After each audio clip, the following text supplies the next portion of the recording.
খিলঞ্জীয়া মঞ্চ অসম আৰু উত্তৰ পূব খিলঞ্জীয়া গণমঞ্চৰ তৃতীয় দ্বিবাৰ্ষিক অধিৱেশন অনুষ্ঠিত কৰা হৈছে।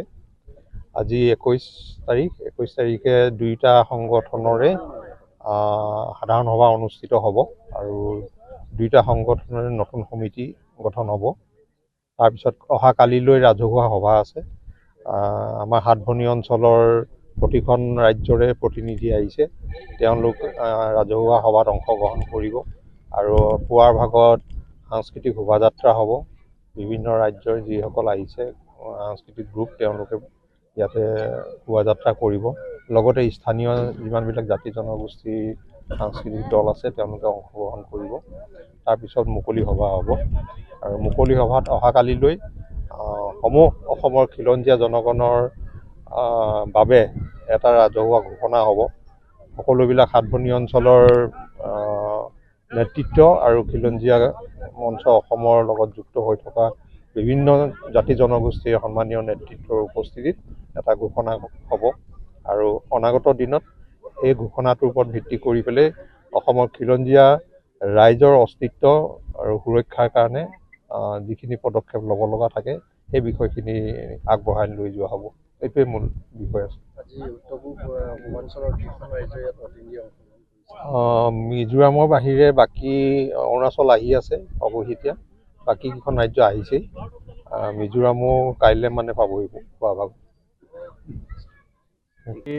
তৃতীয় দ্বিবাৰ্ষিক উত্তৰ পূব খিলঞ্জীয়া গণমঞ্চ আৰু খিলঞ্জীয়া মঞ্চ অসমৰ বাৰ্ষিক অধিৱেশন হ'ব, দ্বিবাৰ্ষিক অধিৱেশন। আৰু ইয়াত ইতিমধ্যেই উত্তৰ পূৰ্বাঞ্চলৰ 6খন প্ৰদেশৰ সদস্য আহি পাইছেহি। মেঘালয়ৰ আহিছে, ত্ৰিপুৰা আহিছে, মণিপুৰ আহিছে, মেঘালয় আহিছে, অৰুণাচলৰ পথত আছে, নাগালেণ্ডৰ কিছু সংখ্যক আহিছে আৰু বাকী সংখ্যক আজি আবেলিৰ ভিতৰত পাবহি। গতিকে উত্তৰ পূৰ্বাঞ্চলৰ সমূহ ৰাজ্যবিলাকৰে প্ৰতিনিধি আহিছে আৰু আমি বিশেষকৈ উত্তৰ পূৰ্বাঞ্চলৰ খিলঞ্জীয়া জনগোষ্ঠীৰ স্বাধিকাৰ আৰু তেওঁলোকৰ অস্তিত্ব বিপন্ন হোৱাৰ যি সময় সমাগত হৈছে, ভৱিষ্যতৰ কথা চিন্তা কৰিয়েই আমি ঐক্যবদ্ধ হৈ আৰু বিশেষকৈ আমাৰ মাজত ভাতৃত্ববোধৰ এনাজৰীৰে সকলোকে সাঙুৰি লৈ যাতে আমি ঐক্যবদ্ধভাৱে সমগ্ৰ খিলঞ্জীয়া মানুহক ঐক্যবদ্ধ কৰি তুলি এখন মানে স্বাভিমান আৰু স্বাধিকাৰৰ লগতে আমাৰ যিটো ঐতিহ্য সংস্কৃতি সুৰক্ষিত কৰিব পাৰোঁ, তাৰ বাবে বিশেষকৈ আজিৰ দিনটোত আলোচনা কৰা হ'ব। আৰু আমাৰ প্ৰতিনিধি সভা এখন খিলঞ্জীয়া মঞ্চ অসমৰ মটক যিটো যুৱ ছাত্ৰ সন্মিলনৰ ভৱন আছে পানীপুৰত, তাত অনুষ্ঠিত হ'ব। আৰু উত্তৰ পূৰ্বাঞ্চল খিলঞ্জীয়া গণমঞ্চৰ প্ৰতিনিধি সভাখন আমাৰ দময়ন্তী টি ফেক্টৰী যিটো তাতে বাংলো আছে তাতে অনুষ্ঠিত হ'ব। আৰু আমি আশা কৰিছোঁ আজি কাৰ্যসূচী সফল হ'ব আৰু অহাকালিলৈ আমাৰ সাংস্কৃতিক শোভাযাত্ৰা আৰু দুপৰীয়াৰ পৰা সাধাৰণ অধিৱেশন অনুষ্ঠিত হ'ব। মণিপুৰৰ যি অন্তৰ্জাতীয় বা এই মিচিং জনগোষ্ঠীৰ মাজত যিটো দীৰ্ঘদিন ধৰি এটা পৰিৱেশ বিচনা হৈ আছে, এই বিষয়ত আলোচনা হ'ব নেকি? এই বিষয়ে নিশ্চয় আলোচনা হ'ব, কিন্তু কথাটো হ'লগৈ কি এই বিষয় লৈ পেলাই আমি ইতিমধ্যে যথেষ্টখিনি কামতো অগ্ৰসৰ হৈছিলোঁ। মাজতে আমি নতুন দিল্লীলৈ গৈ আমাৰ উত্তৰ পূৰ্বাঞ্চলৰ সংসদ সদস্যসকলকো আমি মেমৰেণ্ডাম দিছিলোঁগৈ। ইয়াৰ মূল কাৰণ কি, যি কাৰণে নেকি কুকি আৰু মেইটেইৰ মাজত যিটো ভাতৃ সংঘৰ্ষ এটা বৃহৎ ৰূপ লৈছে, গতিকে তাক এতিয়াও মানে প্ৰজ্বলিত হৈয়ে আছে, এতিয়াও তাক সাম কটা নাই। গতিকে এই ক্ষেত্ৰত কেনেকৈ আমি ভূমিকা ৰাখিব পাৰোঁ এই বিষয় লৈ পেলাই আজি আমাৰ যি প্ৰতিনিধি সভা হ'ব তাত আমি আলোচনা কৰিম।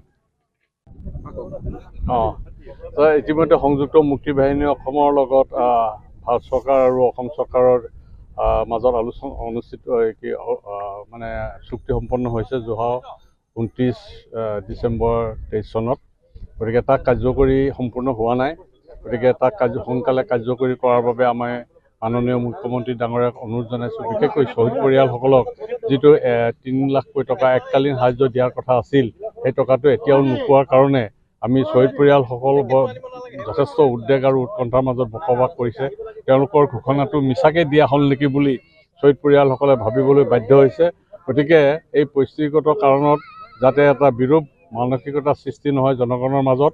তাৰ বাবে আমি মাননীয় মুখ্যমন্ত্ৰী ডক্টৰ হিমন্ত বিশ্ব শৰ্মাক অনুৰোধ জনাইছোঁ যে আগন্তুক 26ৰ নিৰ্বাচনৰ পূৰ্বে যাতে আমাৰ শ্বহীদ পৰিয়ালসকলে উপযুক্ত মৰ্যাদা পায় আৰু যিসকল নিৰ্যাতিত আছে তেওঁলোকৰো কিছু নাম বাদ পৰি গৈছে, তেওঁলোকো যাতে উপযুক্ত মৰ্যাদা এটা পায় তাৰ বাবে তেওঁলোকৰ প্ৰতি অনুৰোধ জনাইছোঁ। আৰু এই ক্ষেত্ৰত বিশেষকৈ আমাৰ আলফা স্বাধীনে তেওঁলোকেও অসমৰ জাতীয় শোকত বৰ্তমান মাত মাতি আহিছে আৰু তেওঁলোকে যি চিন্তা কৰিছে আলোচনাৰ প্ৰক্ৰিয়াটো তেওঁলোকে নাহো বুলি কোৱা নাই। গতিকে ভাৰত চৰকাৰ আৰু অসম চৰকাৰক আহ্বান জনাইছোঁ যে যাতে আলফা স্বাধীনকো আলোচনাৰ প্ৰক্ৰিয়ালৈ আনিবলৈ তেওঁলোকে উদ্যোগ গ্ৰহণ কৰে। গ্ৰহণ কৰিব নোৱাৰোঁ, এইটো আমি আদৰণি জনাব নোৱাৰোঁ। অসমত অসমীয়াৰ স্বাভিমান, অসমীয়াৰ মানে যিটো মানে অস্তিত্ব বা অসমীয়াত্ব কেতিয়াও আমি শেষ কৰিবলৈ দিব নোৱাৰোঁ। গতিকে অতীতত আপোনালোকে দেখিছে অসমত এটা ভাতৃঘাতৃ সংঘৰ্ষৰ দৰে হৈ গৈছিল।